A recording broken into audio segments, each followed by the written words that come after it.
Estamos aqui com o médico Augusto Braga e fala um pouco sobre as causas da microcefalia e o que é. A microcefalia é um tipo de malformação que acontece em crianças recém-nascidos por vários motivos. Durante a formação do feto, na gestação, nos primeiros 3 meses de gravidez principalmente. A relação dela atual com o Zika vírus é de uma origem infecciosa que causa diminuição do tamanho do cérebro por lesões múltiplas. E aí a criança pode, inclusive, morrer depois que nasce, recém-nascido, ou pode desenvolver anomalias, ou pode, inclusive, desenvolver retardo grave do desenvolvimento motor e cognitivo. As outras microcefalias têm causas antigas, como doenças como toxoplasmose, a própria rubéola, que é uma das doenças antigas, que as pessoas têm medo e já sabem que pode causar malformações na paciente gestante, principalmente nos primeiros 3 meses. A microcefalia na criança, ela não tem cura, é irreversível, como falei, que sempre vai causar algum grau de sequela quando não leva à morte. Qual a diferença entre os sintomas da dengue, chikungunya e zika? São doenças assim, com algumas coisas podem parecer, principalmente a zika com a chikungunya. Só que a zika, os sintomas, apesar de tudo isso que está acontecendo, as malformações da microcefalia, os sintomas são muito leves, duram no máximo uma semana, você tem dores articulares, pouca febre, e você tem um exantema, ou seja, manchas no corpo que causam prurido, muita coceira. A dengue é uma doença com repercussão bem mais grave. Ela também tem um tempo de evolução maior, de 10 a 15 dias, com febre alta, com dores no corpo.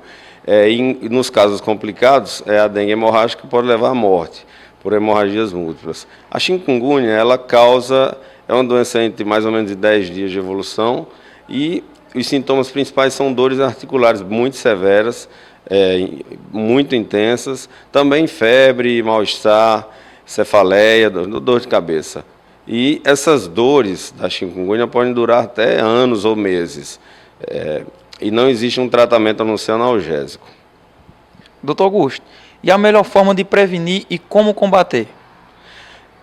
O que se sabe já é confirmado é que essas doenças, essas 3, elas têm um vetor que é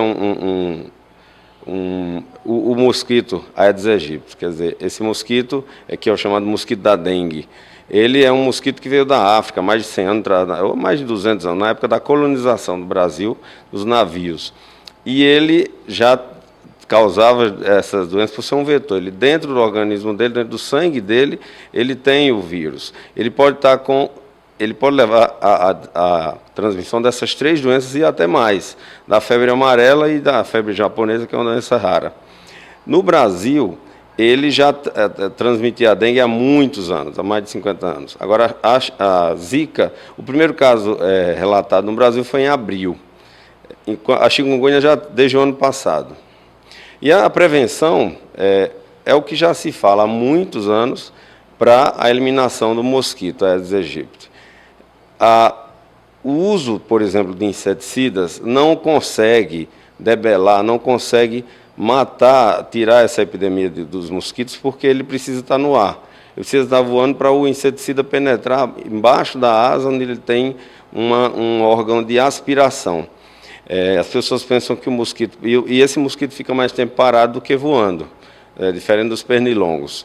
E os horários dele também são variáveis, apesar de ser mais frequente durante a manhã e no entardecer, mas ele se adapta, ele pode acontecer também, ele pode atacar, ou seja, picar as pessoas durante a noite, em qualquer horário, tem um horário de predomínio, de manhã cedo e ao entardecer.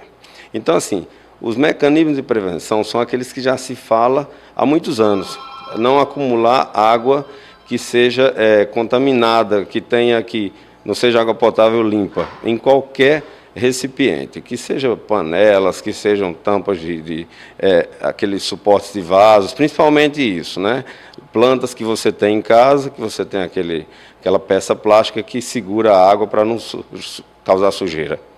É muito difícil. A gente vê que a situação social do Brasil e as regiões de pobreza são muito extensas para você conseguir isso. Infelizmente, não se tem tido muito sucesso e, do contrário, tem aumentado os números de casos. O problema com a microcefalia além de grave pela doença em si, ainda não se tem noção do que vai acontecer. Quer dizer, o primeiro caso de Zika no Brasil foi relatado em abril, mas de lá para cá já são cerca de 1.300 casos de crianças recém-nascidas com microcefalia por provável infecção da mãe pela Zika, pelo vírus da Zika, no início, principalmente da gravidez. Mas mesmo falando isso, ainda não tem certeza só nos 3 primeiros meses. Então, essa doença foi relatada agora, confirmada há 10 dias, mais ou menos, como tendo relação com a microcefalia de um caso do Ceará, que a criança veio a falecer e foi confirmado na Fiocruz, no Pará, pelo exame do sangue do recém-nascido que morreu. E não se sabe o que vem ainda, não se sabe o que é que pode causar mais em crianças. Já começou as notícias de que crianças menores, se forem infectadas, vão ter problemas neurológicos, retardo, vão ter alguma sequela, alguma complicação e até morte. Quer dizer, já está começando a acontecer um monte de informação que muitas vezes nem são verdadeiras, mas, no fundo, a preocupação vai ser grande, porque ainda não se sabe quantas crianças podem ser acometidas. A confirmação ainda está muito difícil, só tem 4 laboratórios no Brasil para confirmar através de um método PCR. Então, muita coisa está para descobrir. Quer dizer, pode acontecer ainda outras doenças. Também relacionado a isso, se aumentou o número de uma doença chamada síndrome de Guillain-Barré, que é uma doença neurológica que acomete os nervos periféricos, causando paralisia muscular progressiva, de membros inferiores, superiores, musculatura respiratória e até de face. E a pessoa fica consciente.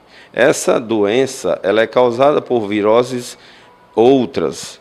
E aí, agora, está existindo um aumento desses casos no Brasil e a suspeita muito grande de que tenha relação também com o Zika vírus. Então, assim, é uma doença que ninguém está sabendo ao certo, não foi confirmado muita coisa, ainda pode causar muito dano à saúde na população, num país onde tem uma região de pobreza disseminada, principalmente nos estados de Norte e Nordeste, e aí começa a causar medo. Não se pode, as grávidas, uma medida de prevenção, obviamente, para as mulheres grávidas, é ter todo o cuidado na sua casa e não ter acúmulo de água que seja água suja, principalmente. Os usos de repelente, que também funciona, roupas fechadas, roupas que cubram o corpo todo, evitar roupas curtas, shorts curtos, saias, para não diminuir a área do corpo que possa ser suscetível à picada do inseto. Mas, como falou, tem muita coisa ainda para vir. Isso está assustando, a gente vê a dificuldade, não se pode falar como medida sanitária o que é que as mulheres podem fazer além disso. As mulheres estão começando a ficar apavoradas até para engravidar. Então, eu particularmente, com opinião até pessoal, acho que ainda pode vir muita coisa aí que preocupe a sociedade, preocupe a situação de saúde do Brasil.